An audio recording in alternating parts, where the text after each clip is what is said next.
Samajwadi party पर UP के deputy CM Keshav Prasad Maurya ने हमला करने की कोशिश की। गिरने की पूरी तैयारी कर रहे हैं और इसी कड़ी में अखिलेश यादव के बाद उनकी अहलिया डिंपल यादव फिल्म अदाकारा जया बच्चन के साथ सिराथू पहुंची। इस मौके पर जया बच्चन ने बीजेपी हुकूमत को खवातीन मुखालिफ करार दिया। उन्होंने कहा कि गुज़िश्ता 5 सालों में यूपी की बेटियों के साथ बहुत जुल्म हुआ, जिसका जवाब अवाम देने के लिए तैयार बैठी है।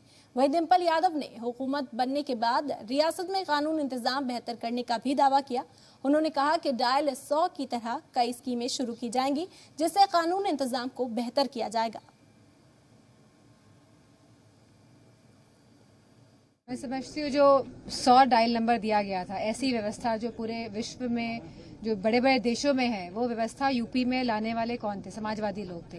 और मैं आपको भरोसा दिलाती हूँ और आपके चैनल के माध्यम से मैं उत्तर प्रदेश की जनता को भरोसा दिलाती हूँ कि लॉ एंड ऑर्डर में बहुत बढ़िया और सख्त काम किया जाएगा। मुझे लगता है समय बदल रहा है। आप जनता को देखिए, उनके उत्साह को देखिए, यूथ को देखिए और आपको खुद ही अंदाजा हो जाएगा कि माहौल कैसा है। विमेन सेफ्टी के लिए ये बात करते हैं, ये इनको झूठ बोलने के अलावा और कुछ आता ही नहीं। मैं 15 साल से पार्लियामेंट में हूँ।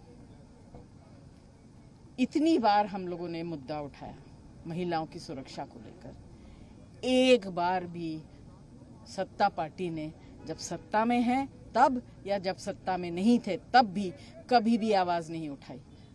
एकदम से अचानक इनको महिलाओं की बड़ी चिंता होने लगी, झूठ बोल रहे हैं। इस प्रदेश में ये फिलहाल पिछले 5 साल में जो महिलाओं के ऊपर अत्याचार हुआ वो आप सब जानते हैं, लोग जानते हैं।